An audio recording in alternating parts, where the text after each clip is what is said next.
তোমরা তরুণ, তোমরা দেশের ভবিষ্যৎ, তোমরা সৎ থাকো, দেশপ্রেম উদ্বুদ্ধ হও, দেশপ্রেমে উদ্বুদ্ধ হয়ে রাজনীতি করো। রাজনীতি করলে যেন দেশপ্রেম থাকে।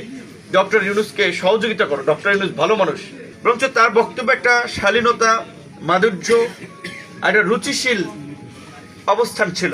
আমার একটা আফসোস থেকে যেত যদি তার সাথে দেখা না করতে পারতাম। আমাদের সৌভাগ্য, অন্তত 2-3 বার তার সাথে দেখা হয়েছে। সর্বশেষ 5ই অগস্টের পরেও আমি এবং আমাদের সাধারণ সম্পাদক রাশেদ খান আমরা হসপিটালে গিয়েছিলাম। অত্যন্ত সংক্ষিপ্ত সময়ের মধ্যেও গুরুত্বপূর্ণ 3-4টি কথা বলেছিলেন যে তোমরা তরুণ, তোমরা দেশের ভবিষ্যৎ, তোমরা সৎ থাকো, দেশপ্রেম উদ্বুদ্ধ হও, দেশপ্রেমে উদ্বুদ্ধ হয়ে রাজনীতি করো। রাজনীতি করলে যেন দেশপ্রেম থাকে। ডক্টর ইউনূসকে সহযোগিতা করো। ডক্টর ইউনূস ভালো মানুষ। এই মোটা দাগের 3টা কথা তিনি আমাদেরকে বলেছিলেন।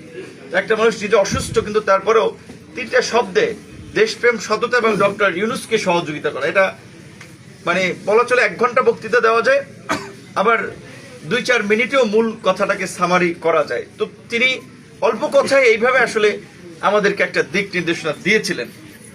এবং তার দেখবেন যে শেখ হাসিনা সংসদে তার বিরুদ্ধে যেভাবে সমালোচনা করেছে, তার পরিবারের চরিত্র নিয়ে কিংবা বিভিন্নভাবে, সে কিন্তু ওইভাবে শেখ হাসিনা বা কাউকে ওইভাবে ব্যক্তিগত আক্রমণ যেটা বলে, একজনের ব্যক্তিগত লাইফ নিয়ে ব্যক্তিগত সমালোচনা করা, এটা তিনি করেন নাই।